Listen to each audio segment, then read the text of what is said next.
Assalamualaikum warahmatullahi wabarakatuh. Waalaikumsalam warahmatullahi wabarakatuh. Bismillahirrahmanirrahim. Innal hamdalillah wassalatu wassalamu ala Rasulillah wa ala alihi wa ashabihi wa mawalah. Wala haula wala quwwata illa billah wa man ittaba'a huda ila yaumil qiyamah amma ba'du fa inna asdaqal hadithi kitabullah wa khairal huda huda Muhammadin sallallahu alaihi wasallam wa syarral umuri muhdatsatuha fa inna kulla muhdatsatin bid'ah wa kulla bid'atin dhalalah wa kulla dhalalatin finnar. Ikhwan wa akhwat rahimani wa rahimakumullah.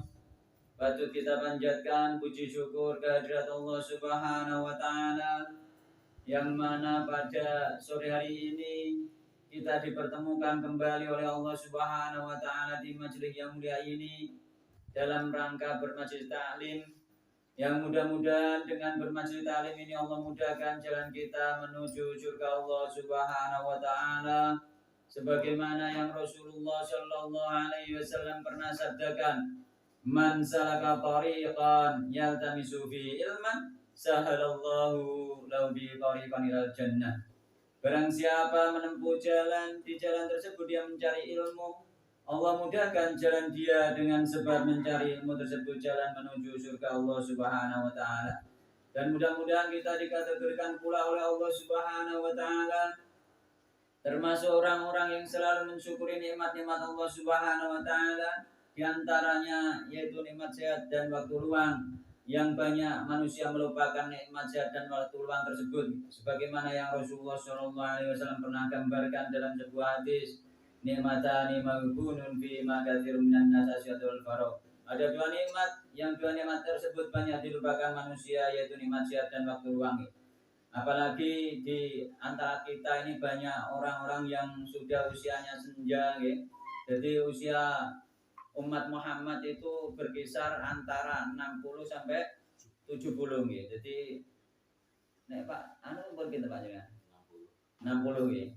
Nek saya urung 70 Pak. Yang menduduki rekor Pak. 60 sami. Pak sinten? Pak Samuji pinten? 72 nggih. Tapi angka 70 dereng habis kok Pak nggih. Insyaallah muga-muga panjang umur nggih.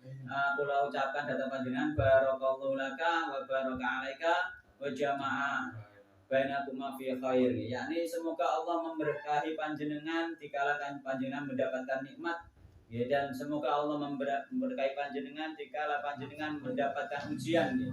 Ujian kesusahan dari Allah Subhanahu wa taala di dalam mengarungi rumah tangga, ya.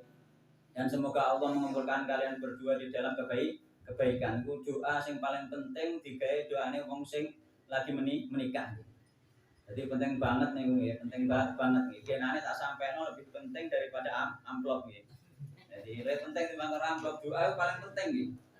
Kalau ini bapak, kalau diundang anu amaran pak, kalau di karena dongo pak, kalau dongo nih mau pak. Itu nggak baru kok. Peng telu pak. Tapi udah ngambil ya. Buatan kalau kayak mereka. Jadi apa niku Pak Samuji nggih, Pak Samuji nggih. Nggih Pak Samuji nggih, muga-muga keluargane nggih sebagaimana kemarin itu temane yakni bersama-sama masuk surga bersama keluarga nggih. Jenengan bawa nggih istrine jenengan ke surga nggih, nanti besok akan ketemu ke surga dengan syarat napa? Karena istrine jenengan itu seorang janda maune dengan syarat sampean itu harus lebih baik dari suaminya yang dahulu. Karena apa? Karena jika tidak lebih baik dari suaminya yang dulu, sebagaimana yang disampaikan oleh Nabi Muhammad SAW kepada Ummu Salamah, bahwasanya seorang istri itu besok ketika suaminya lebih dari satu, yakni ditinggal meninggal terus nikah lagi, tinggal meninggal nikah lagi, itu disuruh memilih. Dan ternyata seorang wanita itu memilih terhadap suami yang paling soleh. Jadi apa itu ya Umma Salamata terus Rasulullah innaha tukhayyaru innaha tukhayyaru sesungguhnya wanita itu besok disuruh memilih wa tataru asanahum khulqa dan para wanita itu memilih yang paling baik akhlaknya yang paling baik akhlaknya yang paling baik akhlaknya adalah sebagaimana yang disabdakan Nabi Muhammad SAW akmalul mu'minina imanan asanuhum khuluqa. Yang paling sempurna imannya seseorang itu adalah yang paling baik akhlaknya. Berarti besok seorang wanita itu tetap memilih yang paling soleh. Ciri diantara laki-laki yang soleh itu yang paling baik akhlaknya. Sesoleh apapun kelihatannya secara dohir ibadahnya misalnya kok ternyata akhlaknya elek ambek bojone ambek keluargane itu termasuk menandakan ibadah tadi belum benar belum benar karena apa akmalul mu'mina iman asanuhum khuluqa yang paling sempurna imannya seseorang itulah yang paling baik akhlaknya wa khiyarukum linisai khuluqa dan apa yang paling baik di antara kalian yang terpilih pilihan paling baik di antara kalian adalah yang paling baik terhadap istrinya ngoten. Jadi nek pengen kita itu sampeyan bojo melane surga kita harus menjadi orang soleh. Ketika kita soleh otomatis Allah akan memberi pasangan kita itu yang soleh, yang seleha. Jadi gak usah khawatir nih, usah khawatir.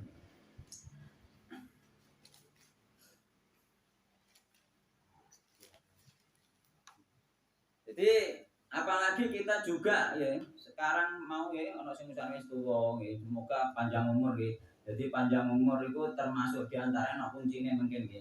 Jadi kita harus memperhatikan ayat-ayat Al-Quran yang disampaikan oleh Nabi Muhammad SAW.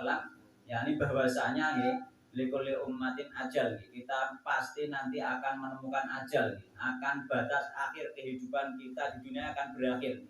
Jadi terutama nih secara dohir sing nampak sing wis tua-tua itu wis perak nih, sing nampak secara dohir nih, secara dohir nih. Tapi nih secara hakikat bisa jadi yang lebih lebih muda meninggal duluan kan. Tapi harus siap-siap semangat ya, harus semangat jangan sampai kita itu nanti menyesal setelah meninggal nih. Sebagaimana yang disyaratkan di dalam Al-Qur'an yakni apa? Fa yaqula rabbi laula akhartani ila ajalin qarib fa asaddaqa wa akum minas sholihin.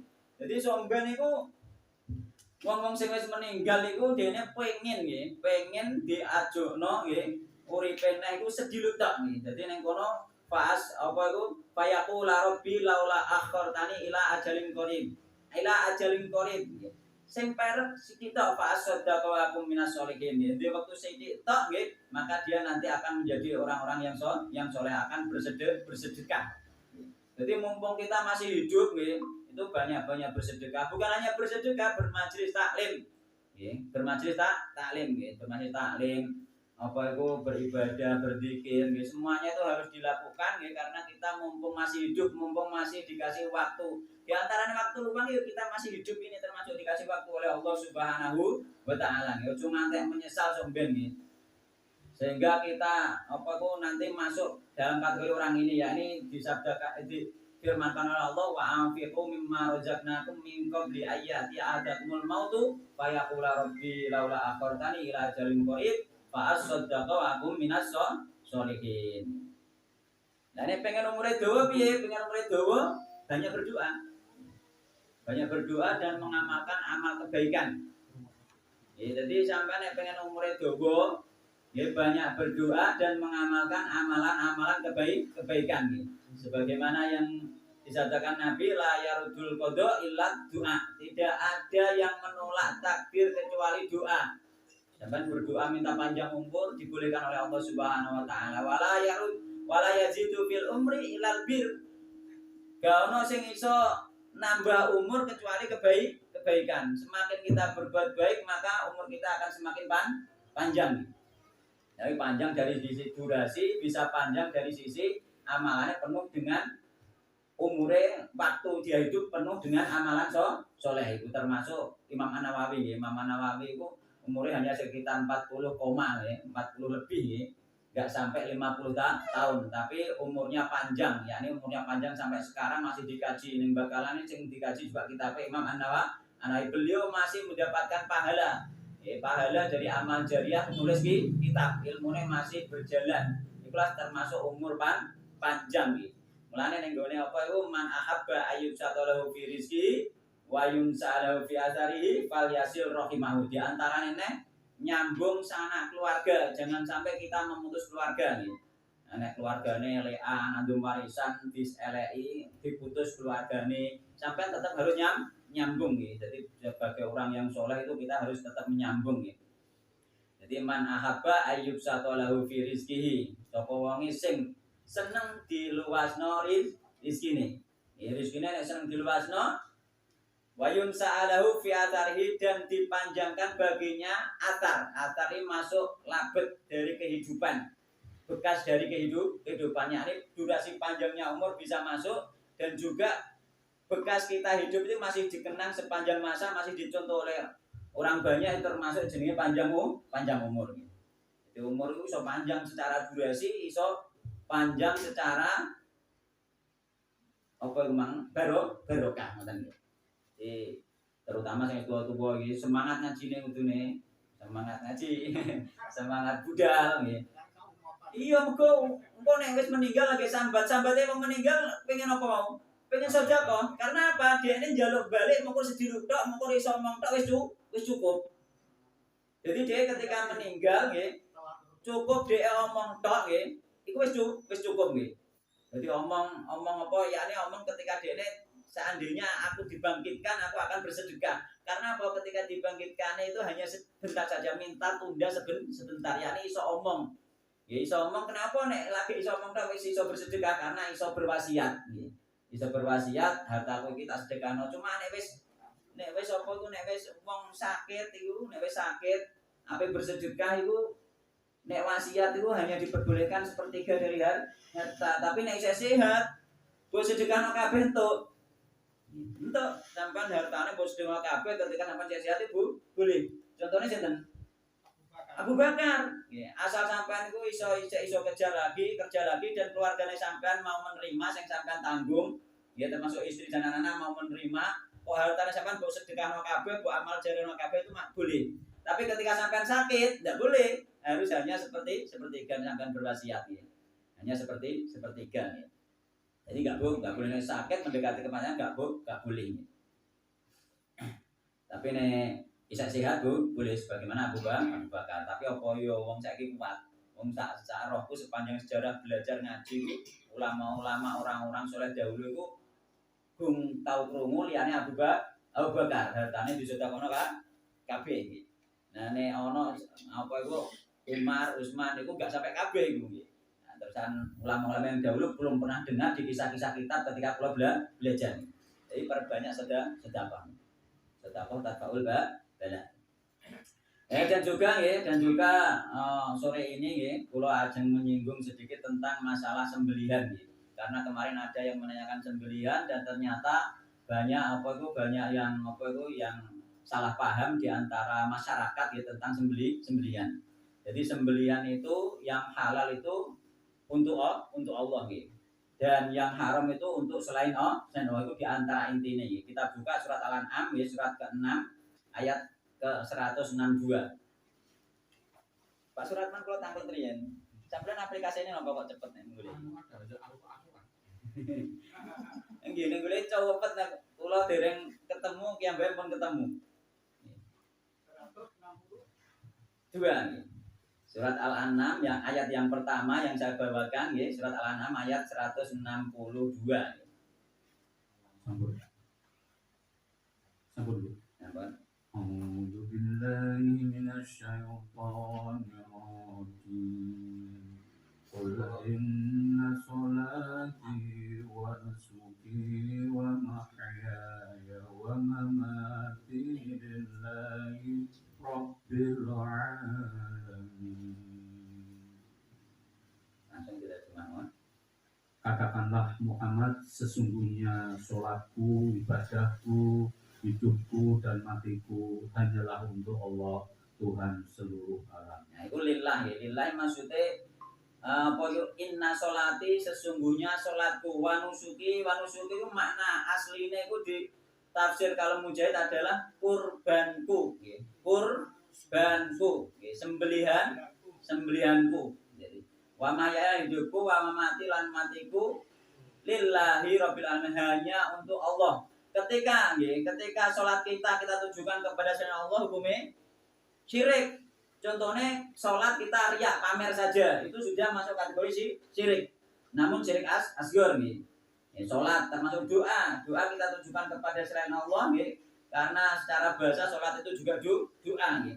Dan doa kita serahkan kepada selain Allah, kita akan syirik nih. Terus wanusuki sembelihan nih. Sembelihan itu ketika kita tujukan kepada Allah itu sah dan halal. Tapi ketika kita tujukan kepada selain Allah syirik, gitu, syirik. Tujukan yang ansop ya, berhala. Itu syirik ya. Dan ansop itu sebenarnya segala sesuatu yang disembah selain Allah ya. Ansop diantaranya misalnya patung, taruhan berhala misalnya, atau ansop diantaranya Mbah Danyang, sendang dan lain sebagainya ya. Nyembelih untuk Mbah Danyang sendang. Sumberane ben lancar, iki kudu dibelehno pitik. Misalnya ngono. Jadi nyembelih kanggo Mbah Danyang, umpama nyembelih kanggo Mbah Danyang tapi maca bismillah piye hukume? Bismillahirrahmanirrahim. Tapi tujuannya dibelehno kanggo Mbah Danyang. Tetep syirik nih. Tetep syirik, mergo sing penting tujuan nih. Jadi tujuannya kanggo Mbah Danyang ya, iku syirik nih. Artinya manganan iki. Ya, manganan tujuannya kanggo Mbah Danyang apa mboten niku? Nah, jadi nek dhek tujuannya misalnya sendang iku kudu dibelehno pitik, tujuane ben apa iku ben lancar, ben gak diganggu Mbah Danyang. Mengko ning gone daerah dulu nggih, ning daerah Jedaru iku katanya orang situ dulu itu pernah ada sumber itu ketika gak dibelehno wedhus macet. Jadi dia dibelehno wedhus ben gak diganggu Mbah Danyang iku wedhuse dibeleh dilebokno ning gone sumber jarene digo mlebu jarene ning ngarani. Nah, sampai seperti itu lah, sembelihan seperti inilah yang kesyirikan nih. Nah, di situ ada dulu nih, itu termasuk kesyirikan. Jadi sembelihan untuk selain Allah itu kesyirikan. Mengko ning kene lillahi rabbil alamin. Terus ayat yang malih nih. Surat Al-Kautsar nih. Ayat 2. Nggih, nah Al-Kautsar. أعوذ بالله من الشيطان الرجيم بسم الله الرحمن الرحيم إنا أعطيناك الكوثر فصل لربك وانحر إن شانئك هو الأبتر. Nah, yang menjadi dalil fasolli maka sholatlah li rabbika, karena untuk Allah, wanhar lan berkorbanlah. Wanhar itu nakari berkorban unta nih. Jadi berkorban itu juga hanya untuk Allah. Ketika dipersembahkan untuk selain Allah, dalam hal ini misalnya nek syirik asghar riya pamer, maka dia termasuk kesyirikan. Apalagi untuk badannya malah bisa masuk syirik akbar ketika nggih ana syaratnya nggih. Dadi wong-wong manganan kok langsung syirik akbar fatwa Islam mboten. Dadi wong-wong sing nyembelih pitik jarine kanggo Mbah Danyang iku tidak semuanya langsung syirik akbar. Karek ning kono tujuan dia nggih. Tujuannya dia apakah dia itu saat ini napa hanya ikut-ikutan. Nanti nek saat ini dia tunduk patuh, menghormati, ada penghormatan di dalam jiwanya kepada badannya, maka masuk syirik akbar. Tapi nek dia ini hanya terpaksa saja, nek uga diseneni bapake misalnya, gitu, terpaksa nek gak diseneni bapake, maka dia tidak masuk syirik akbar. Jadi harus dirinci. Nah, nanti dalilnya mana ada nanti. Lanjut mana ayat Al-Qur'an yang penting dhisik. Terus kemudian surat Al-Baqarah ayat ke-173.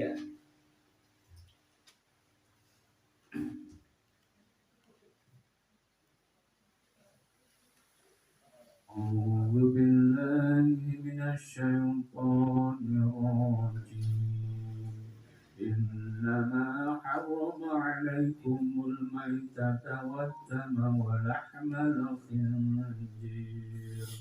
ولحم الخنزير وما أهل به لغير الله فمن اضطر غير باغ ولا عاد فلا إثم عليه إن الله غفور رحيم. Jadi ini masuk juga nggih, innama harrama alaikumul maitatan. Sesungguhnya dia hanya mengharamkan atasmu bangkai, darah, daging babi dan daging hewan yang disembelih dengan menyebut nama selain Allah. Tetapi barang siapa terpaksa memakannya bukan karena menginginkannya dan tidak pula melampaui batas, maka tidak ada dosa baginya. Sungguh Allah Maha Pengampun, Maha Penyayang. Nah, yang ini pendalilnya wa ma uhilla bihi li ghairillah. Tapi terjemahannya tadi ditambahi yakni dan binatang yang disembelih dengan menyebut nama selain Allah, ngoten nggih ning terjemahnya. Mboten nggih, wa ma uhilla bihi li ghairillah. Dan binatang yang disembelih nggih untuk yakni hanya niat saja untuk selain Allah nggih, untuk selain Allah. Jadi binatang yang disembelih untuk selain Allah. Nek contohnya Pak Arjito wong sing belajar ilmu kanuragan niku terus ini. Nggih Pak Arjito nggih. Iku nyembelih apakah ditujukan untuk kodam niku atau hanya untuk makan-makan kan ngoten nggih. Jadi wong nek belajar enggak harus digebyah-uyah, sing penting anggar belah wis kesilkan mboten. Nek dene misalnya belajar bela diri terus beli tujuannya apa? Tujuannya karena khatam sebelum anak sekolah khatam terus tujuannya dibeli hanya untuk makan-makan, maka dia tidak termasuk kesirikan. Tapi nek disembelih dengan tujuan dipersembahkan ning gone kodam ben kodame kantil, nggih. Ben kodame kantil ketika disembelih no iwak pitik mau misalnya, maka itu lagi sing masuk ning gone kesirikan. Ngoten nggih. Jadi enggak sama nggih, nek hanya sekedar kayak semacam khatam terus makan-makan, ya itu beda nggih. Jadi khatam mempelajari suatu ilmu itu ada sunai kita sebenarnya untuk makan-makan itu memang ada gitu. Jadi misalkan khatam sekolah lulus misalnya itu ada makan-makan itu juga ada gitu. Sejak zaman salaf itu ada gitu. Makan-makan biasa saja nih. Sebagai rasa syukur pada Allah kanca-kancane diundang terus makan bersama gitu. Itu ada nih, ada amalannya dari kalangan salaf gitu. Sedangkan bagaimana dengan masalah dalil menyebut asma Allah itu yaitu surat Al-An'am ayat ke-121. Monggo.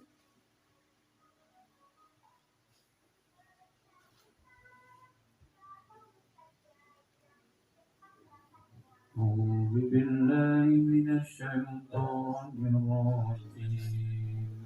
Wala ta'kulu mimma lam yuzkar ismullahi 'alaihi wa innahu lafisq.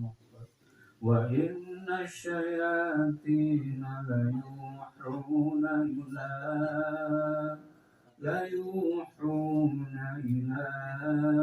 awliyaihim liyujadilukum wa in ata'tumuhum innakum lamusyrikun.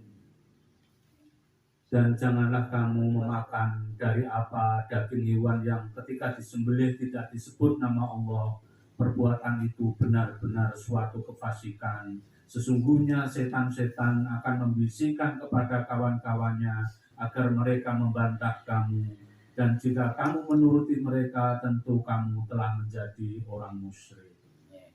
Jadi wala taqulu lan aja mangan sapa sira kabeh mimma saking binatang lam yudkar yang disembelih, lam yudkar yang tidak disebut, lam yudkar ismullah yang tidak disebut asma Allah alaihi atas binatang tersebut. Wa inna lan sesungguhnya nggih, dan sesungguhnya memakan nih binatang yang disembelih tidak menyebut nama Allah itu benar-benar lafiskun, benar-benar kefasikan. Jadi ono mulai ning gone mazhab apa itu mazhab jumhur itu membaca bismillah termasuk syarat daripada sahnya sembelihan. Nah, bagaimana ketika menyembelih itu tidak baca bismillah? Nah, itu nanti pembahasannya gitu. Jadi yang perlu dibahas sekarang adalah menyembelih itu ada beberapa keadaan. Yang pertama menyebut nama Allah untuk Allah, ini yang paling bagus, ya, paling abdul. Jadi nyembelih maca bismillah, terus tujuannya juga untuk Allah. Apa tujuan untuk Allah itu? Untuk kurban, nggih. Napa malih, Pak? Untuk kurban. Terus untuk menjamu tamu, untuk dimakan sendiri, untuk memberi makan keluarga. Itu adalah termasuk untuk Allah. Jadi sesuatu yang dibolehkan oleh Allah Subhanahu wa taala. Jadi itu dibolehkan. Jadi yang pertama menyebut nama Allah, Bapak ini kono aduh kok sing takokinane kok. Nggih. Gitu. Jadi untuk itu kan sembelihan itu yakni untuk Allah, yakni untuk menjamu tamu, untuk apa itu? Kurban, napa malih?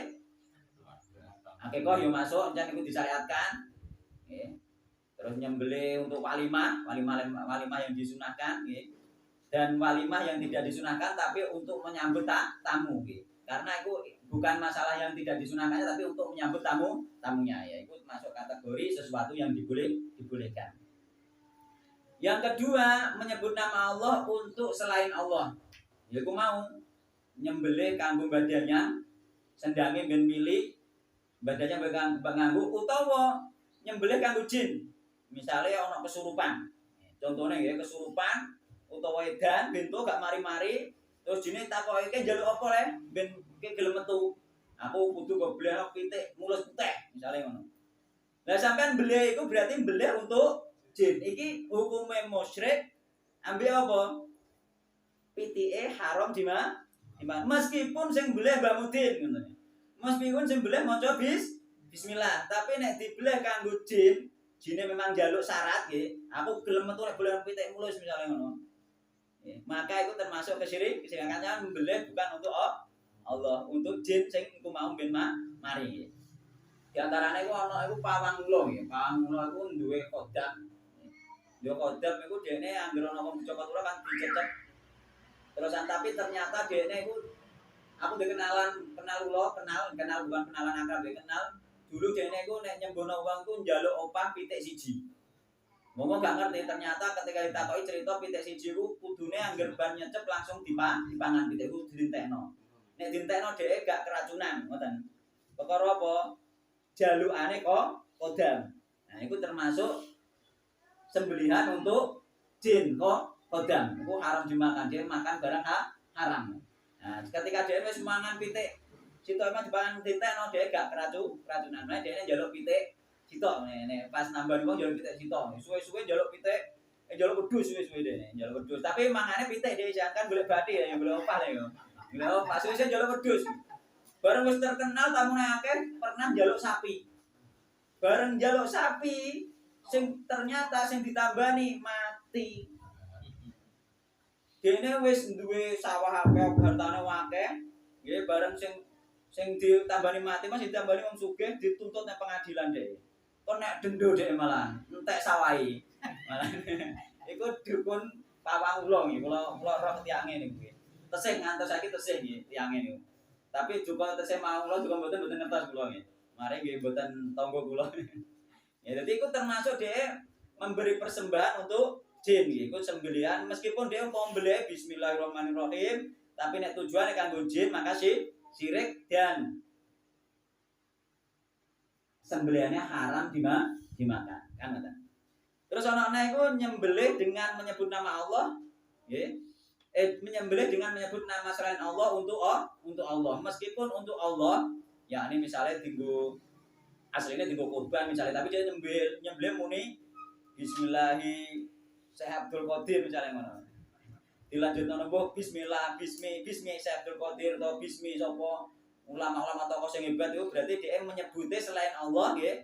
Bismi sapa misalnya ya. Maka dene masuk kategori kesyirikan dan haram untuk dimakan. Jadi siji mau menyebut nama Allah untuk Allah, menyebut nama Allah untuk selain Allah, terus menyebut selain Allah untuk Allah. Terus menyebut selain Allah untuk selain Allah itu yang paling parah. Yani wong-wong bener-bener musyrik dia nyebut namanya Lata, bumi Lata disembelih terus yo kanggo Lata itu termasuk untuk selain Allah. Terus yang jadi masalah itu tidak menyebut apa-apa tapi untuk Allah. Iya hukumnya. Jadi orang nyebut poin belih tapi untuk Allah, dia tujuannya untuk Allah tapi hanya menyembelih saja. Gak baca bismillah tapi tujuannya untuk Allah. Saya kita kayak ilustrasi. Saumpama ana wong belih pitik gak muni apa-apa tapi tujuannya untuk badannya sirik napa mboten? Sirik. Berarti bisa sebaliknya gak menyebut apa-apa tapi nek tujuannya untuk Allah, ya untuk Allah kan sah. Ya, ini sebenarnya ada perbedaan pendapat di kalangan para ulama karena apa? Menyebut nama Allah disebutkan di dalam Al-Qur'an tadi wala taqulu mimma lam yadhkurismallahi alaihi. Ojo mangan nggih dari binatang yang disembelih yang tidak disebut nama Allah. Gara-gara ono ayat sing nas sing sorry jelas sehingga terjadi perselisihan di kalangan para ulama. Nek cara pengertiane jenengan riyen-riyen boleh napa mboten gak maca bismillah. Tapi untuk Allah lho nggih.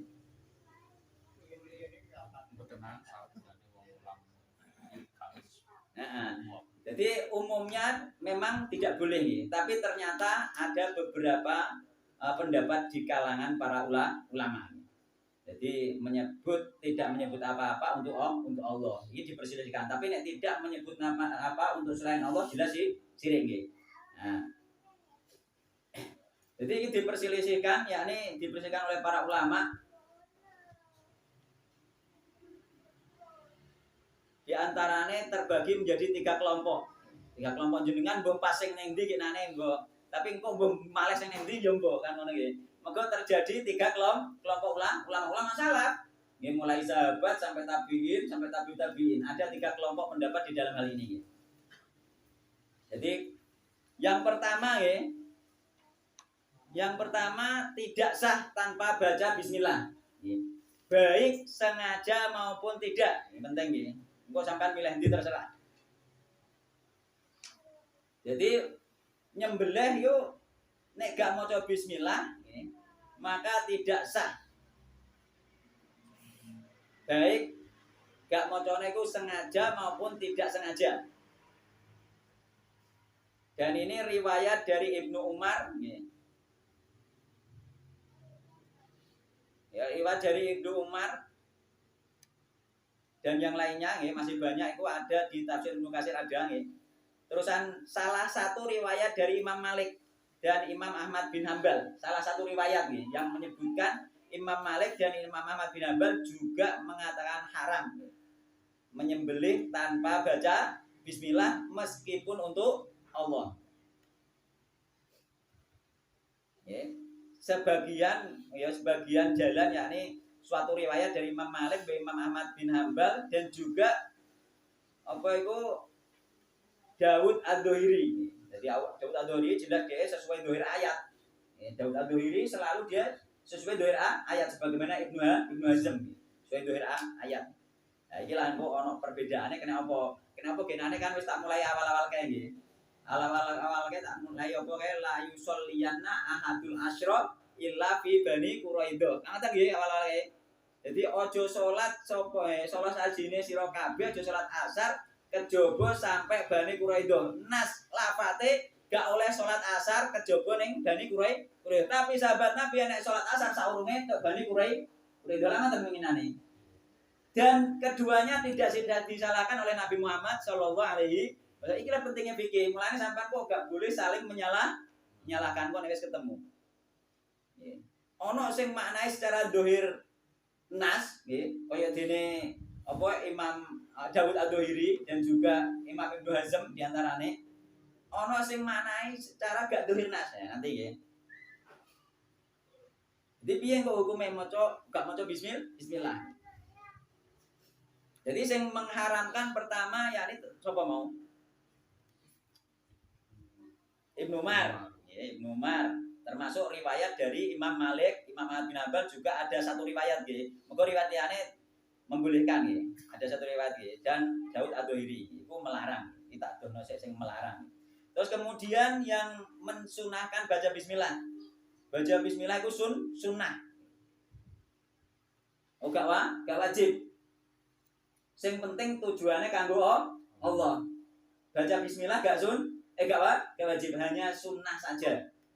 Mukur sunnah. Jadi sampean mbeleh pite sing penting tujuane kanggo Allah, bebo pangan, bebo bojo, anak, ngkei nafkah keluarga, boleh bodol kanggo nafkah keluarga, ya terusan boleh nggo korban dan sebagainya, ora usah maca apa-apa, meneng ae tujuan kuwi sah. Mergo baca bismillah hukumnya sunnah. Sing pendapat iki sinten? Jadi baca bismillah sunnah ya, dan sah tanpa menyembelih ya, tanpa baca bismillah sunnah dan sah baik sengaja maupun tidak. Jarak gak maca lah, sing penting tujuannya untuk Allah tetap sah. Jadi pendapatnya Imam Asy-Syafi'i. Imam Asy-Syafi'i. Terusan satu riwayat dari Imam Malik dan satu riwayat dari Imam Ahmad bin Hanbal. Jadi terbagi, Imam Ahmad bin Hanbal dan Imam Malik terbagi. Jadi satu riwayat dari Imam Malik, satu riwayat dari Imam Ahmad bin Hanbal. Dan ini bisa jadi perubahan pendapat, bisa jadi. Jadi wong kadang kan berubah pendapatnya. Kalau sampean mau haram kamu bismillah dan Malik, oh ternyata ada yang membolehkan kan seperti itu. Jadi salah satu riwayat Imam Ahmad bin Hanbal membolehkan, salah satu riwayat Imam Malik juga membolehkan.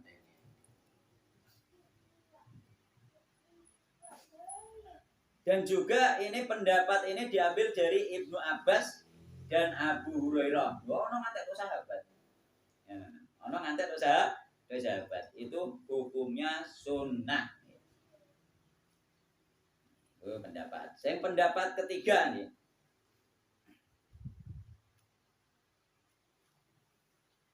Pendapat ketiga itu tengah-tengah. Yakni apa? Meninggalkan bacaan bismillah karena lupa, ataupun karena bodoh, tidak berbahaya, gak apa-apa, sah. Jadi lali, sampai sampai beleh pitik, lali gak menjadi bismillah marwah baru beleh, nah itu sah, sah boleh dimakan. Sebenarnya tujuannya untuk Allah Subhanahu wa Ta'ala. Utawa wong bodoh, wong awam, pokoknya belah-belah tapi dia wong Islam. Kan ngoten. Bulan-bulan wae aku boleh mutin gak temok wis beleh wae kan cek kan wong Islam iku juga sah karena bodoh. Kayak wajar 2000 Pak ning nggone anu. Biasane kayak wajar ya, masih kayak wajar ya wong bulan nek desa nggih. Lho kenane aku pas ngaji nang Bangilan iki dinteni wong perkara kon beleh pitik. Ya perkara apa ora ana sing iso mbleh ning daerah kono, sing iso padha gak ning omah, ngenteni ning ngarep nggonku ngantek jam 09.00 aku lagi mulai Pembanggilan jam 09.30 balik ke omah. Pas aku ana apa nggendong pitik dadak kon mbleh pitik.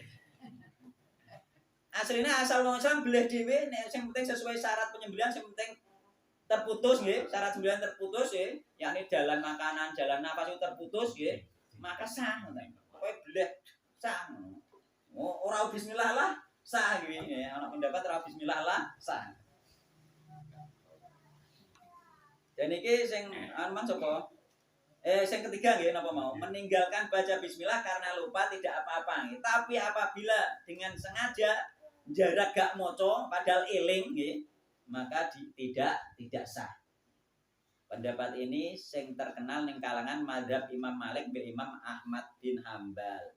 Jadi di kalangan mazhab sendiri pendapatnya beda-beda Pak. Mulane melo mazhab itu gak harus pendapatnya kursi cinda.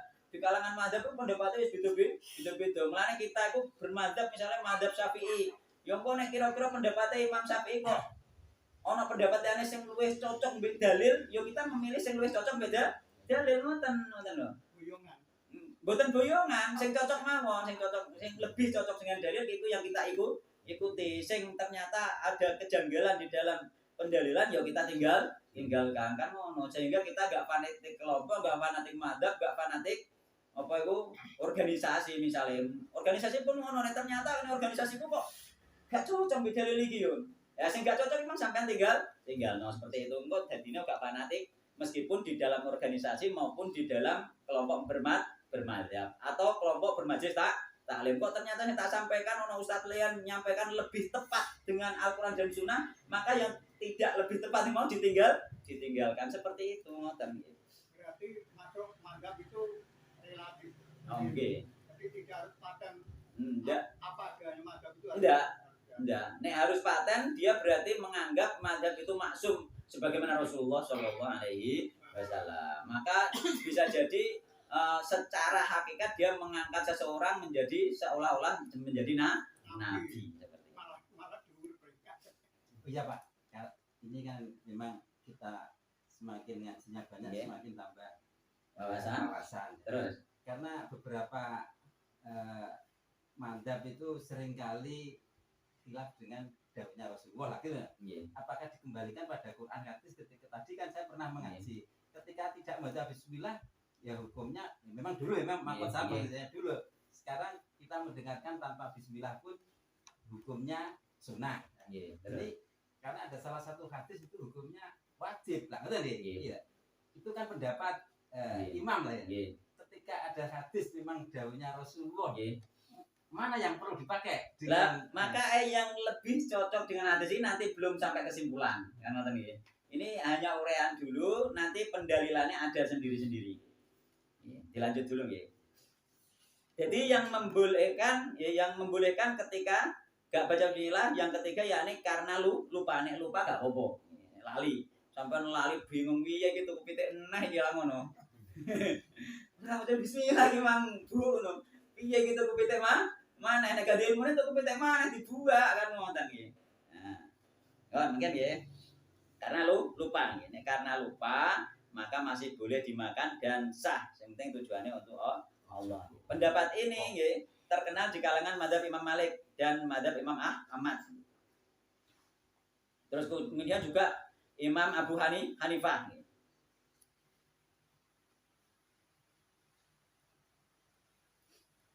Di Ibnu Katsir juga ditulis juga pendapatnya Ishaq Ibnu Rahawai ini.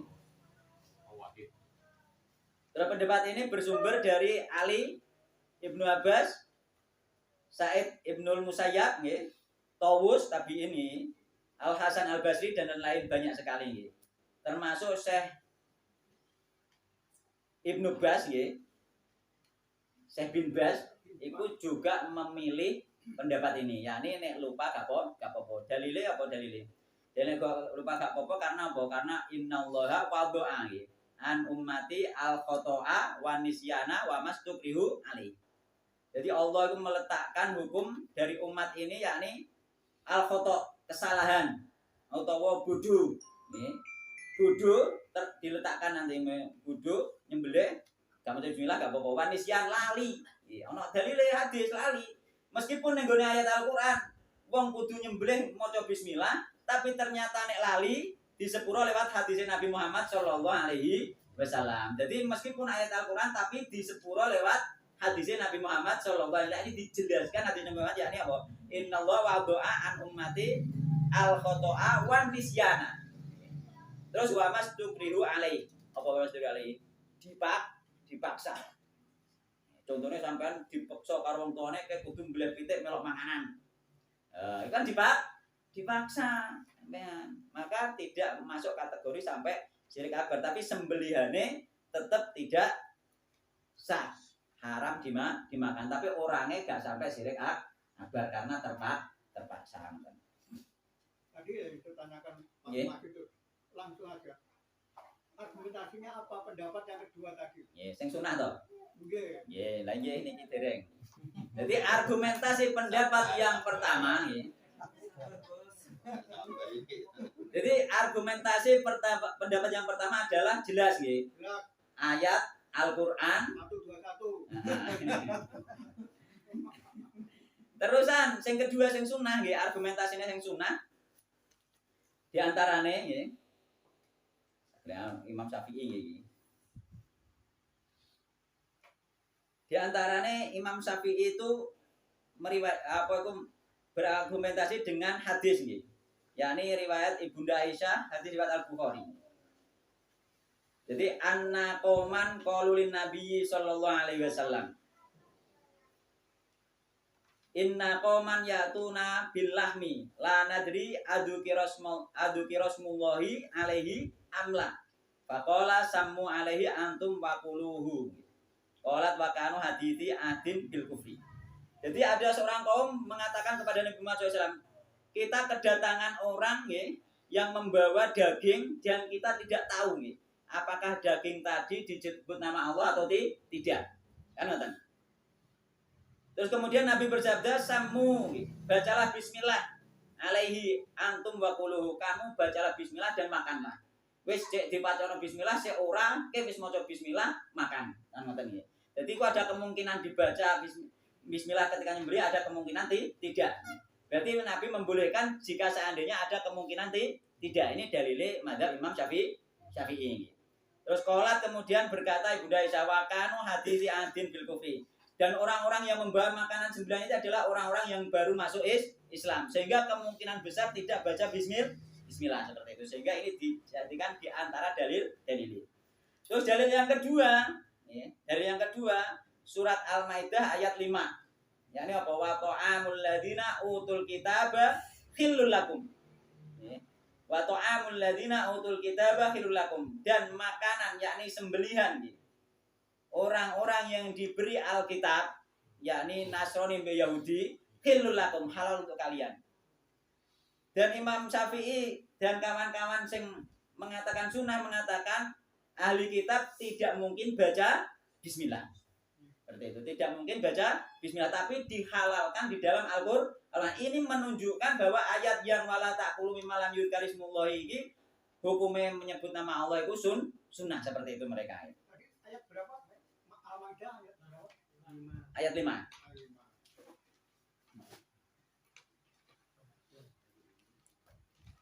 Ini alasannya dia nih, penting mau alasannya. Terus Al-Maidah ayat 5 ini dijadikan dalil dan Imam Ar-Romli dari madzhab Imam Syafi'i mengatakan bahkan falau tarokaha walau amdan meskipun meninggalkannya sengaja gak mau bismillah halal maka tetap halal. Li'anna Allah Ta'ala, karena Allah Ta'ala abaha membolehkan dabaiha ahlil kitab, membolehkan sembelihan ahli kitab biqaulihi wa ta'amul ladina utul kitaba khirul lakum. Sembelihan ahli kitab halal untuk kalian. Karena halal saja gak baca bismillah, karena sembelihan ahli kitab saja halal. Wahum, dan mereka, terus Imam Nawawi, lam yadhkurunaha, tidak membaca bismillah. Ahli kitab wong Kristen itu gak maca bismillah, tapi sembelihannya oleh dipangan. Kalau begitu kayaknya di surat Al-An'am tadi 121 ini kan dipertegas tidak menyebut nama Allah. Nah ini kan dan hukumannya di sini berat, ini musyrik. Nah, gimana ini? Sebentar. Kalau Al-Maidah ini ayat yang kelima itu ahli kitab baca diperbolehkan. Jelas ahli kitab nggak mau baca. Ahli kitab di samping nggak baca bismillah jelas kafir. Sembelihannya wong kafir dan nggak baca bismillah yang ahli kitab itu masih boleh dimakan. Apalagi sembelihannya orang Islam meskipun nggak baca bismillah. Pendalilannya seperti itu. Apakah pengertiannya ahli kitab zaman dulu yang belum bengkok? Enggak, ahli kitab ketika Nabi Muhammad diutus sudah bengkok, sudah kafir. Sudah menyembah Isa, tapi sembelihannya masih dibolehkan untuk dimakan, seperti itu. Ahli kitab yang sekarang sebenarnya ada perbedaan di kalangan para ulama, tapi yang lebih kuat sama saja, yang lebih kuat sama saja. Ahli kitab yang sekarang, yakni orang Kristen sekarang, yang lebih kuat sama saja. Memang ada perbedaan di kalangan para ulama. Terus wa amma qauluhu ta'ala kita terus Imam Ar-Romli wa amma qauluhu ta'ala adapun firman Allah Ta'ala wala taqulu mimma lam yuzkarismullahi alaihi fal muradu, maka yang dimaksud madzukira alaihi ghairu bismillah. Sing dimaksud ojo mangan binatang yang tidak disebut nama Allah, maksudnya binatang yang disebut nama selain Allah, yakni wa ma uhilla li ghairillah.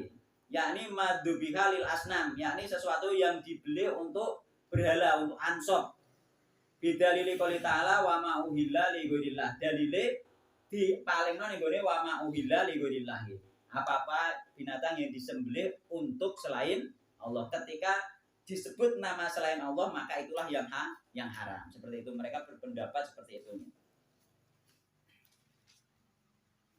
Jadi nek kula nggih ini milih sing pendapat nomor 3. Pendapat nomor 3 itu lebih aman. Piye nomor 3 mau? Nek lupa atau bodoh tetap sah. Karena ada keringanan dari sabda Nabi Muhammad Shallallahu Alaihi Wasallam. Ada keringanan dari Nabi Muhammad Shallallahu Alaihi Wasallam. Adapun ketika sengaja, maka dalam rangka hati-hatinya kita tidak katakan tidak sah, hati-hati. Meskipun kita menyelisih ulama madzhab Syafi'i. Itu yang ketiga tadi, praktek sehari-hari kita ini ke warung ya. Teman saya dulu ke warung itu mau makan aja ditanyain, kakek nih, beli betul bundiku gini. Nah, kalau itu di warung karena kita nggak tahu menyembelihnya pakai basmalah atau enggak, tapi kita punya dalil tadi bahwasanya apabila kita makan kita mengucap Bismillah kan. Jadi kita ketika makan sembelihan tidak harus tanya piye iki nyembelih. Enggak tuh. Terus apa iku misale sing nyembelih sapa wae gak usah takoki piye nyembelih. Nah, iku dalile hadis iki, hadis Ibunda Aisyah iki. Ibunda Aisyah nek muni piye no? Jadi dalile Ibunda Aisyah nggih inna qaman ya'tuna billahmi la nadri adzikra smallahi alaihi amla. Jadi nek ana wong nggih kok nggawa daging sampean dikeki utawa sampean marung kek gak roh iki nyembelih maca bismillah ta ora nggih. Terus Nabi faqala Nabi bersabda yo takoki kan mboten ngoten takoki maca bismillah ta ora kan gak ngoten. Nabi Muhammad muni faqala sammu alaihi antum wa quluhu. Bacalah bismillah dirimu kemudian makan. Ini menunjukkan ada dua kemungkinan dibacakan bismillah dan kemungkinan tidak. Berarti menurut Nabi juga kemungkinan tidak baca bismillah pun tetap sah, ngoten nggih? Tetap sah.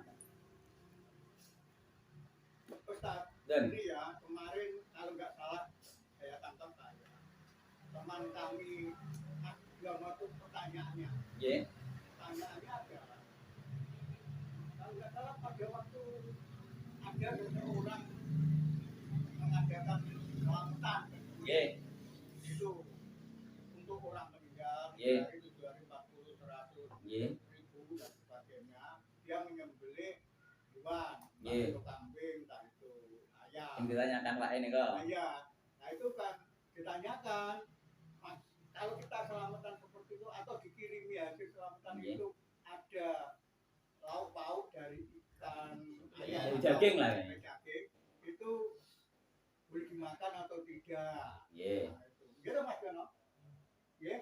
Kalau Mas Yono ada kayaknya nggak berani makan. Itu karena pelaksanaan itu kan dikatakan bid'ah kan Mas ya. Sama ini ya. Nggak ada tuntunan ya bid'ah itu. Ya, gimana Ustaz? Nah itu apakah acara bid'ah itu ada bid'ah mukafirah, ada bid'ah muharramah, ada bid'ah makruhah. Jadi ketika acaranya itu yang tidak boleh dimakan dagingnya itu adalah bid'ah yang mukafirah, yang ada unsur kesyirikan. Sehingga sembelihannya adalah untuk kesyirikan. Ketika bid'ah tidak mukafirah, tidak menjatuhkan kepada kekafiran, hanya haram saja, maka bid'ah itu jatuhnya imma kufur, imma musyrik, imma haram. Jadi bisa jadi kafir, bisa jadi musyrik, bisa jadi haram. Tapi ketika bid'ah itu bid'ah yang mengkafirkan, sebagaimana bid'ah apa itu, misalnya bid'ah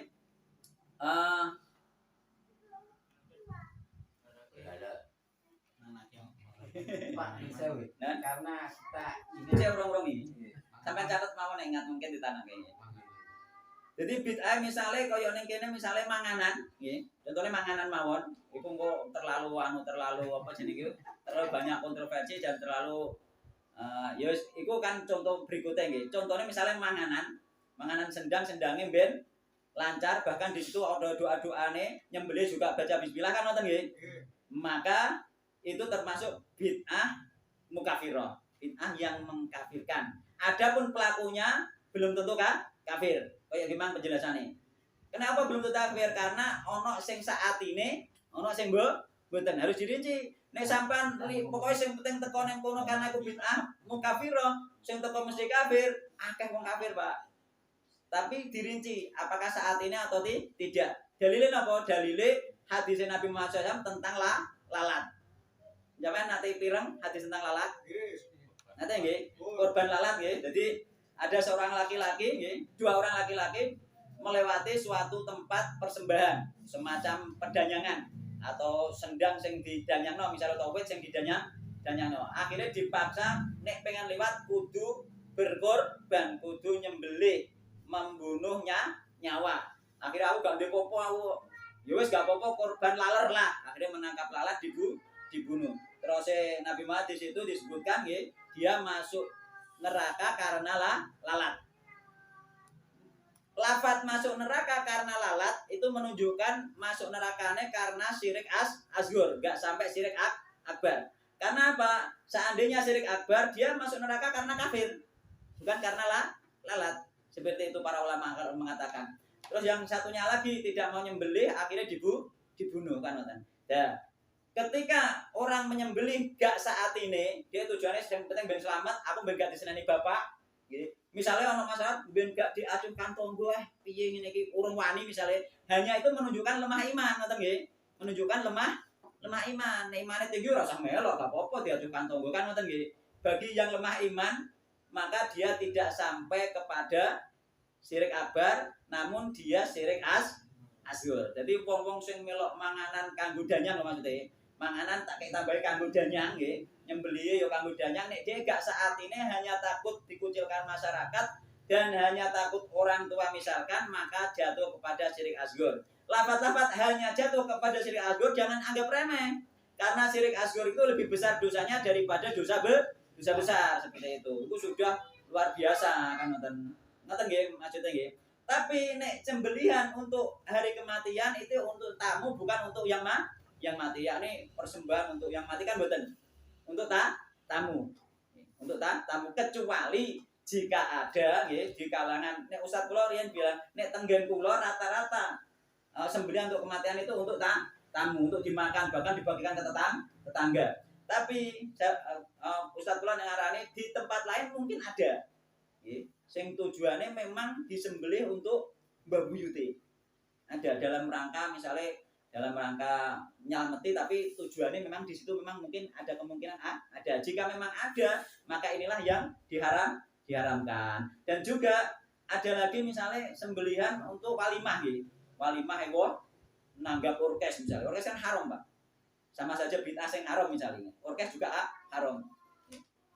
Lah sembelihane kanggo nanggap orkes mah hukume piye? Halal karena untuk makan. Meskipun acara orkesnya haram kan ngoten nggih. Namun wong walimah iki biasane duwe sembelihan khusus, nggih, duwe sembelihan khusus sing dipersembahno ning gone sesuatu keyakinan nek dhek nyembelih kuwi ewohe lancar. Enten kan? Bahkan ning nggen kula niku lagi ngertos itu ternyata son desel iku ternyata karo sing ewoh dikeki sajen. Nggih ngoten. Lah seandainya iku kesyirikan niku. Jadi apa niku? Desele dikeki sajen iku ono berkat ning kono tengok-tengok iku lha opo? Gak dipangan mantek mambu aku iku ngono. Tak takon-takono iku ngono sajen jare. Kula gak ngerti kenane iki. Ya ternyata nek sing ngene iki umpama kok dibelehno pitik ndase misale dikeki ndase tok ning gone sajen niku mau, maka pitik awake memang yo haram mengko disembelih untuk sajen. Sebagaimana juga disembelih untuk ning sawah ning pojokan. Ngerti nggih? Ning pojokan kan gak dielokno kabeh iku daginge. Ndase tok utawa cakare tok misale iki. Jadi disembelih, dase dikene takir, dikene sawah. dan yang sawah ben gak ganggu sawahe ben subur ben selamatkan ngoten nggih. Lah iki awake sing nek omah dibeli meneh sampean roh kanggone kuwi sampean diterila aja dipangan iku haram. Harus dirinci sampai seperti itu. Ngoten nggih. Mudeng nggih maksudnya nggih. Jadi enggak digebyah-uyah, mengko digebyah repot nggih. Jadi memang kadang memang di acara-acara yang bid'ah sing muharram, sing haram saja ternyata kadang-kadang ada kesyirikan di situ, kadang-kadang nggih. Ya. Atau bahkan walimah sing sunah kadang-kadang juga ada kesyirikan kok memang wong nganten mau kok ternyata kok yo mbleh pitik kanggo sajen ternyata. Ya. Sing kanggo sajen iki jelas hukumnya haram, ngoten nggih. Jadi harus dirinci. Jadi kembali ya Pak Yura supaya tegas. Nggih. Artinya makanan daging ayam lah, katakan umumnya ayam, mantan orang meninggal itu. Nggih. Itu ya menurut hemat saya niatnya memang untuk menjamu Tamu, lha nggih. Pamane namanya mau mati kok belek itu niatnya kanggo danya enggak ada. Ndak ada. Jauh dari Lah nggih. nah kalau itu menjamu tamu halal. Alah, tapi karena nek model ini Pak di pedalaman yang dalam, Ustaz kula pernah cerita, ada yang model memang menyembelih sesuatu, misalnya wong tuane seneng pitik, dibeleno pitik, pitike dimbeno ungkul, terus dimbeno diaderno, jarine dipangan bapaknya sing mulai. Kan ada seperti itu. Lah sembilan sing iki lho, khusus sing iki tok ku haram. Enten memang ngono lho. Mulane subhat sing ngene iki lho sing nggarai wong kadang-kadang gak oleh hukum memang ada yang seperti itu. Beleh pitik di das misalnya senengane ndase nggih, ndase dikek takir ning kono dikeki senengane apa apel apa dimbeno sampai mambu gak dipangan wong memang di persembahno kanggo mbae. Jare mbae teko mangan niku wau. Gitu. Lah iki lho sing khusus sing haram kan. Nek sampean ngerti maka jangan ikut makan sing tunggale sing dibeli iki. Kan seperti itu. Ini kejadian sehari-hari kita. Pripun? Karena bunda, terus intinya adalah manasikan satu. Nggih. Kadang punya nanda. Nggih. Apabila anak saya nanti sembuh, saya akan saya. Terus dengan ayam kumpul, dengan nasi gurih, itu. Anu enak. Ada di pangan juga piye, gimana hukumnya? Itu nek hemat kula nggih, hemat kula. Itu sebenarnya sembelihan itu juga acara bid'ah sebenarnya nggih. Juga acara bid'ah, tapi tergantung niate wonge nggih. Niate wonge mungkin dewe-dewe nek cara kula asane ditinggalkan saja. Tapi kula enggak bisa memastikan. Karena apa niat orang itu masing-masing kan bisa jadi apa itu sembelihan memang untuk apa kan ngoten. Apakah itu sebagai syarat sajen atau tidak kan kula mboten ngertos. Biasanya syarat Pak. Jika itu menjadi syarat sajen nggih, maka haram kan. Banyak kan memang untuk satu untuk jalan. Utuh.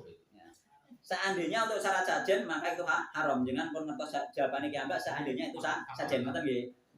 Tapi nasinya dimakan boleh. Boleh, yang penting gak kena kuahe. Kalau di duit daging sampel enggak ada dimakan. Lah mengko nek ana kuahe kan memang kuahe termasuk ono masalah kan di situ ngoten lho nggih. Enggak tuntas. Nggih. Apa nggih? Pak Muakhir mungkin tadi loh. Oh iya, Pak, saya itu saat ini barusan tahu. Karena sering terjadi, saya juga mendengarkan beberapa tokoh NU kalimat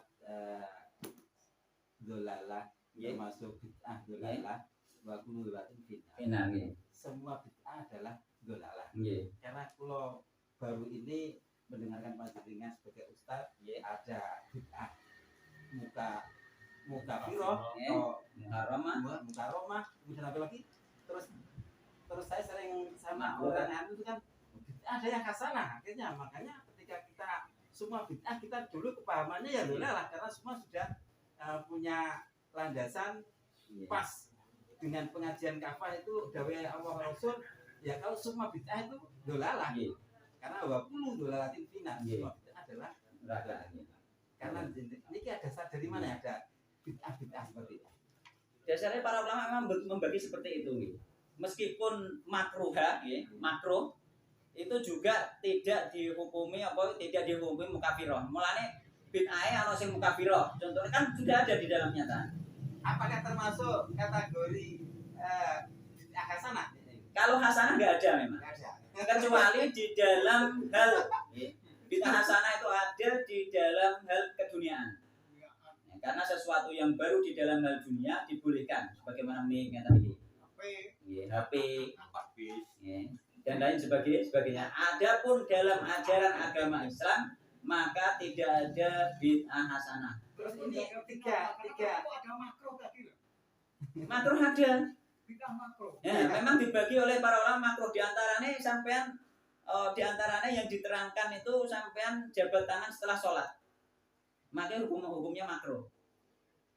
Bid'ah makro.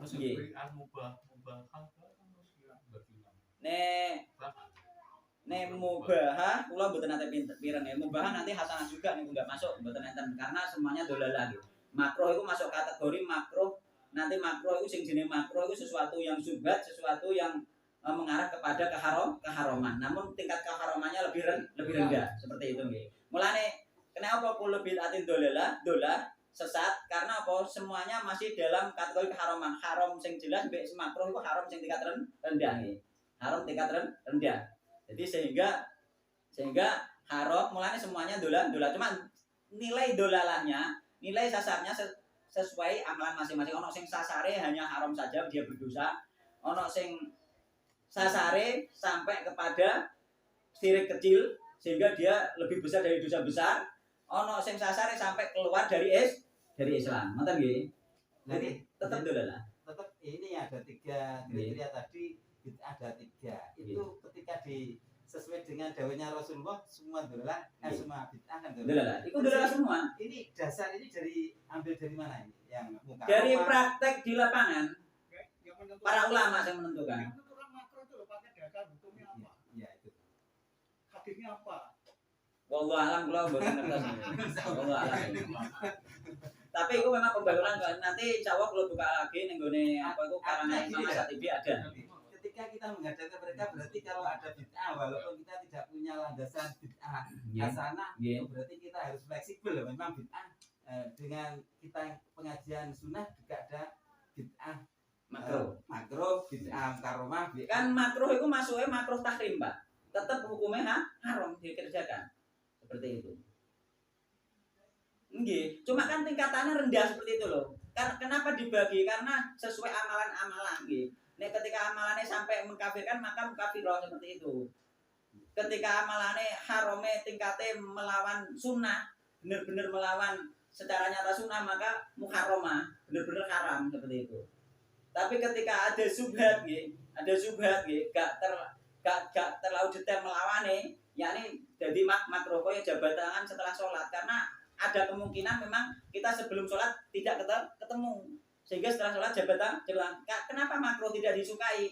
Karena bisa jadi itu masuk kepada kebid'ahan dan padahal bisa jadi juga tidak. Sebagaimana kita misalnya, aku nggak tahu petuk Pak Haji Tok petuk salaman belas bareng sholat, oh ternyata Pak Haji Tok tajak salaman, itu kan boleh. Mulanya tidak disukainya karena apa? Karena bisa jadi jatuh kepada kebid'ahan yang haram, bisa jadi jatuh kepada ternyata memang boleh karena memang baru bertemu. Jadi sehingga dikatakan makruh tidak disukai oleh para ulama seperti contohnya itu jabat tangan setelah sholat seperti itu. Nanti larinya kalau itu dipilah-pilah yang menentukan bid'ah yang namanya makruh itu siapa? Apa itu sudah masuk jumhur ulama? Itu kan bisa relatif loh itu nanti. Lagi jenengan mau kan paham ya, makruh maksudnya tidak disukai. Ya, tidak disukai karena apa? Ada kemungkinan benar-benar sunnah, ada kemungkinan bid'ah. Jabat tangan setelah sholat itu bisa sunnah, bisa bid'ah sehingga makruh tidak disukai kan seperti itu. Ngerti maksud gue? Berarti kalau kita ini sudah ketemu ya, saya sholat geger, seperti di bakal itu, waduh nggak salaman terus. Nah, seperti itu tuh kita gimana ini? Ya nek menurut para ulama, ya, nek dijak, ya wis piye nek dijak salaman kan. Ya. Maka tidak disukai oleh para ulama, tidak disukai. Mulanya dikatakan makruh seperti itu nggih. Oke. Nggih, lanjut nggih. Pendapat ulama. Nggih. Mungkin saya gagal paham. Artinya begini. Kalau ada acara terus Nggih. niat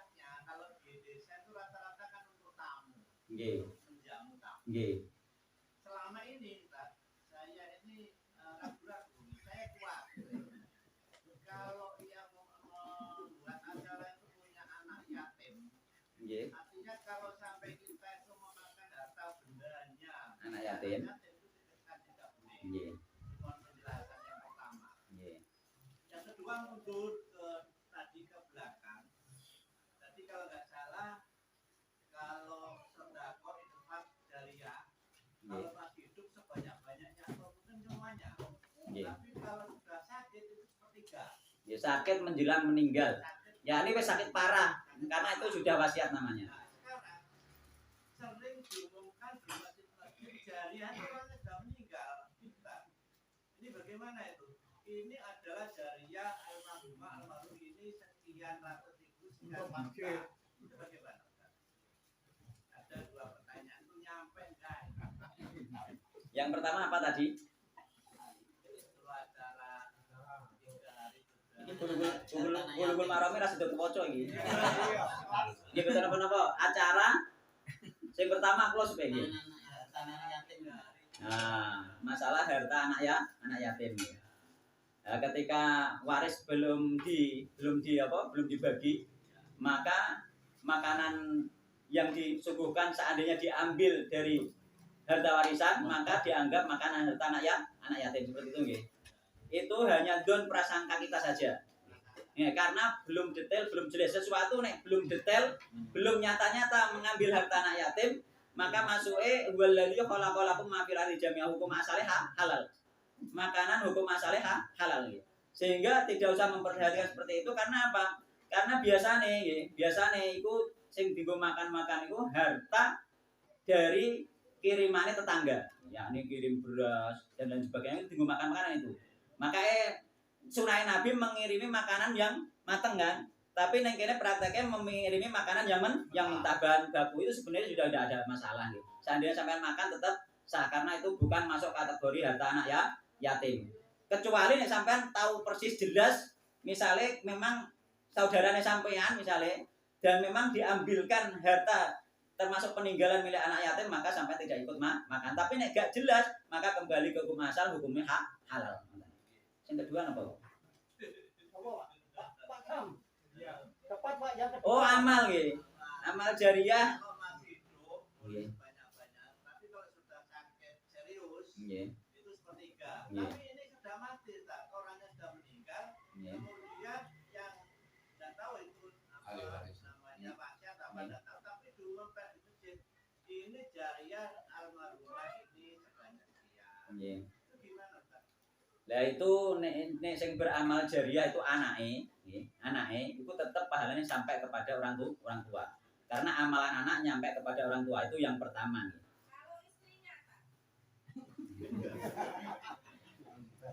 Istrinya nek di masa hidup, nggih, di masa hidup dia diajari, nggih, misalnya diajari menjadi orang yang baik, diajari dermawan. Ternyata ketika suaminya meninggal dia masih tetap dermawan dan bersedekah, suaminya tetap mendapatkan pahala. Yakni dari ilmu yang manfaat. Termasuk jariah. Jariah enggak? Nah, Jariah. Amal Kan? jariah enggak? kan seperti ini, istrinya kan beramal jariah. Nggih. Ya, istrinya beramal jariah, gitu.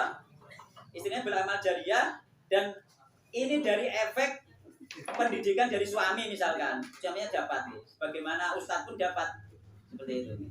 Tapi kebalikan yang dapat itu kan anak. Hasil pendidikan orang tua. Bukan Loh nek anak itu tanpa dididik pun ketika jadi anak soleh orang tua dapat. berarti kalau istri hampir seperti anak. Harus mendapat pendidikan. Gak istri toh sampean misalnya tak ulang tentang sedekah terus akhirnya sampean sama sedekahku ikut mendapatkan pahala seperti itu. Iya, memang. Nggih. Itu masuk kategori jariah enggak? Nek pahalane sampean jariah nggih kula melok dapat to. Gitu.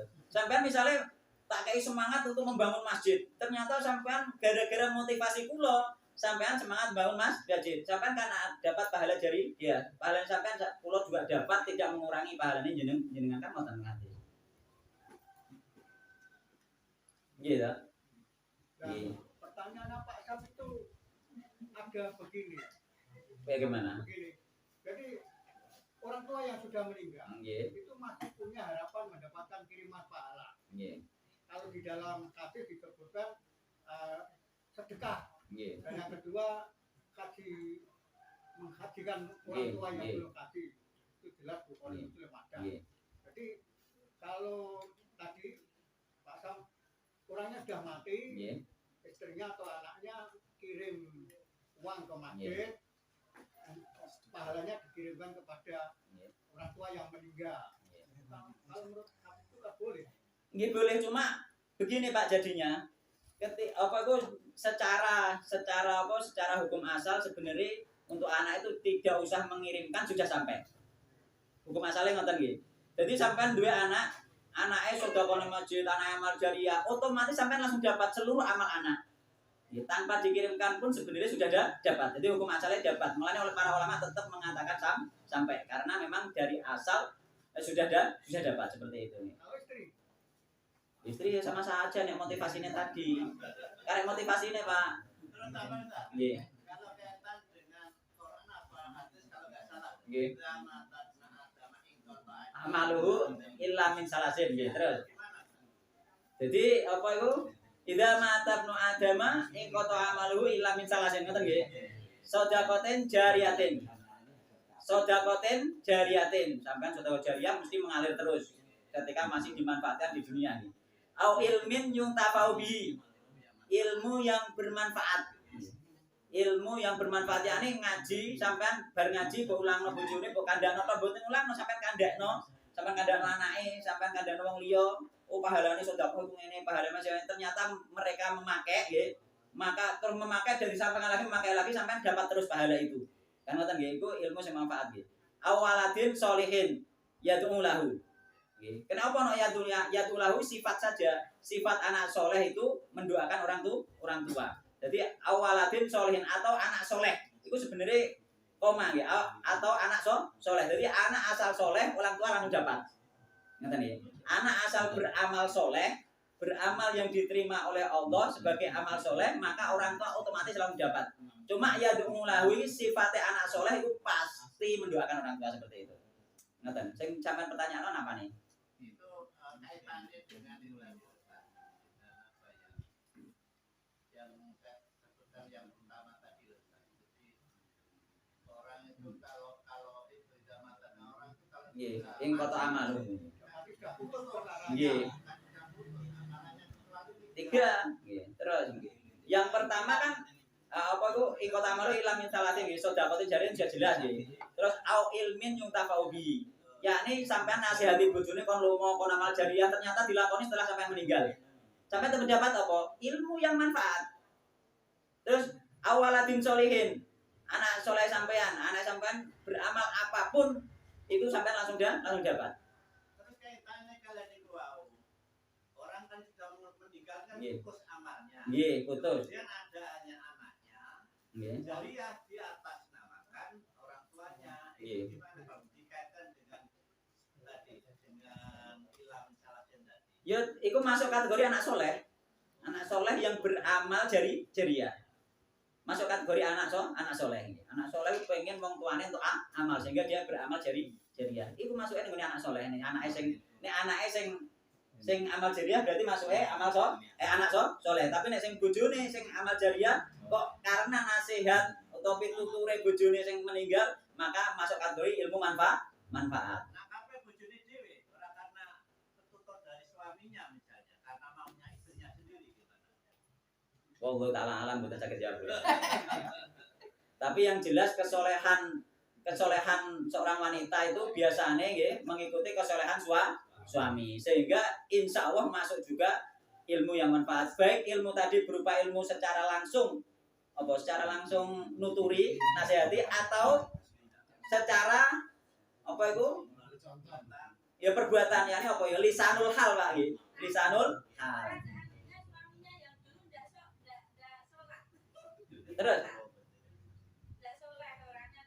Terus ya saya bisa melanjutkan amanahnya jariah untuk suami Suaminya nggak soleh, nggak sholat. terus dikirimi tok orang ya. sing paling baik iku sampean mendoakan. Mendoakan agar supaya dosa-dosanya diampuni dan amalnya diterima. Itu sudah cukup. Suka sedekah. Tapi nggak sholat. Kan itu berarti memberi contoh jenengan lanjutkan. Nggih, suaminya tetap dapat pahala. Yakni sampean mendapatkan ilmu lewat lisanul hal. Lisanul hal. Keadaan suaminya sampean tadi, nggih, sing ngapa memberi contoh terus sampean berarti mencontoh melanjutkan, maka suaminya tetap terus dapat. Oh, lah. Bisa. Boleh. Nggih. Mpun nggih napa malih Yang mpun? penting buatan kirim Al-Fatihah ini. Ada. Napa malih?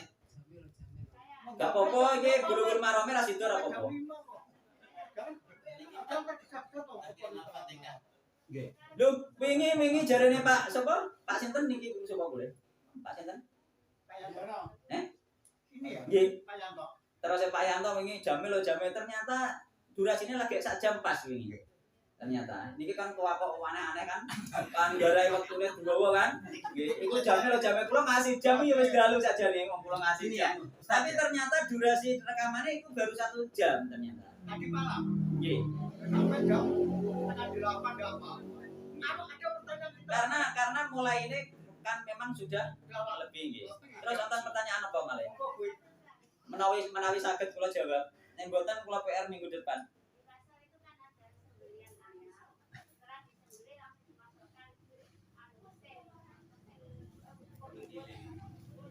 Saya di pasar. Ada 9 ayam. Terus. Nggih, terus. Sembelihannya sah karena disembelih dulu kan? Kan wis disembelih dulu apa dereng? Sudah disembelih kan? Sudah putus. Sudah putus urate itu sudah mati. Adapun kejat-kejat itu bukan hidup. Kejat-kejat itu menurut ilmu kedokteran itu proses keluarnya iku lho, darah iku lho, Pak. Darah. Nek nyaware sekali putus sudah sebenarnya. Jadi nek wis putus itu sudah sebenarnya wis putus. Nek kejat-kejat itu dia enggak merasakan sakit sudah itu. Itu hanya proses keluarnya darah, nggih. Bukan keluarnya nyawa, setelah putus sudah keluar nyawa itu. Jadi pola ini sudah tidak hidup itu secara ilmu medis. Jadi ada ilmu medis, secara ilmu medis itu sudah tidak hidup. Ini hanya ada pendapat saya organisasi lain nggak mau mengatakan. Ini kalau Bu emang pripun? Sampun ngoten nggih Bu ya? Berarti tetap sah nggih asal sudah dimulai sudah putus nggih. Karena uripan ditembung. Nah, ini apa nggih? Niki napa? Ustaz, ada pendapat yang lain termasuk memang dia gembar-gembarannya Quran hadis, tapi ketika nyembelih pitik ayam itu setelah disebelah diuncalkan ibaratnya, dan itu dibuang. Itu kategori dolimi hewan yang dibelah itu memang ada dasarnya enggak? Maksudnya piye? Berarti belah ketika ya diuncalkan, dilempar itu salah satu mendolimi hewan. Enggak, karena setelah disembelih itu sudah tidak merasakan sakit menurut dokter sudah.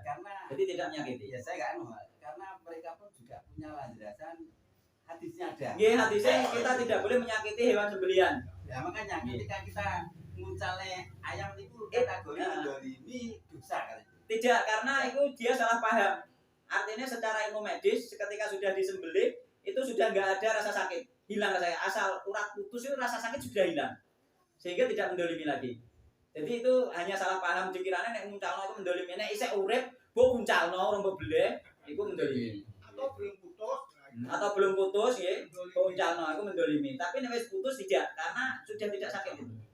Jadi uang mulane hukum penggal itu sebenarnya hukum penggal itu itu termasuk kebaikan. Yakni misalnya hukum penggal itu ketika sudah putus, itu enggak ada rasa sakit. Tapi nek ditembak itu nek orang mati sakit itu. Jadi hukum Islam lebih hebat. Yakni bulu ini putus langsung hilang rasa sakit, enggak ada rasa sakit. Secara medis seperti itu. Jadi itu tidak masuk mendolimi, itu hanya salah paham. Itu pun juga punya dasar hadisnya. Makanya gini. Hadisnya itu kita dilarang itu menyakiti itu binatang sembelihan, termasuk diantara menyakiti apa? Beleh ning gone sandinge kancane. Korban kena sapi nama wedhus, gak boleh nglingi, kok mendelok. Ini di dalam hadis dikatakan membunuh 2 kali. Dene roh kancane dibelah wis mati rasane dene. Dibelehne. Iku gak boleh sing dilarang seperti itu. Terus diantaranya nggak boleh menyakiti binatang. Ning hadis dikokon ngasah sampai tajam. Tapi nek nguncal no nggak masuk kategori. Itu hanya asumsinya dia saja.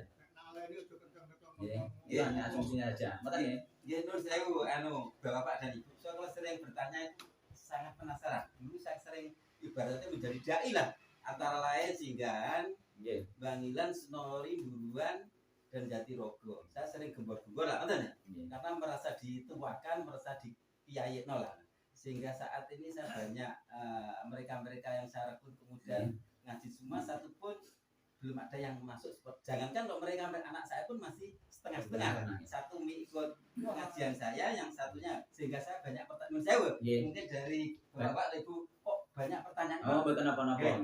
Justru majelis yang seperti ini hidup nggih Pak nggih. Oh, sing hadirin kene ngrungokno ya seneng. Makanya gini, saya pun juga saat ini setiap malam mengingat-ingat dulu yang berjuang semua sudah ikut, semua kan menjadi mubalik dan baligot.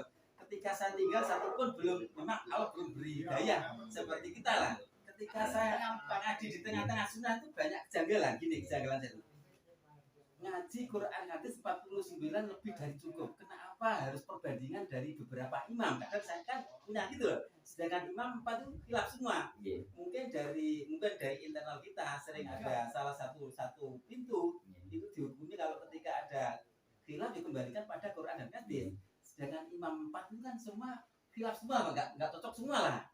Ketika kita disandarkan orientasinya ke Quran hadis ternyata kok berlawanan. Makanya kadang-kadang dari beberapa orang yang fanatik di Quran hadis tidak mau membaca kitab-kitab lain. Nah, saya sendiri mengenal imam-imam ya baru di sunnah ini lah, sehingga kita mindset kita kan berubah, itu wajar karena kita adaptasi dulu.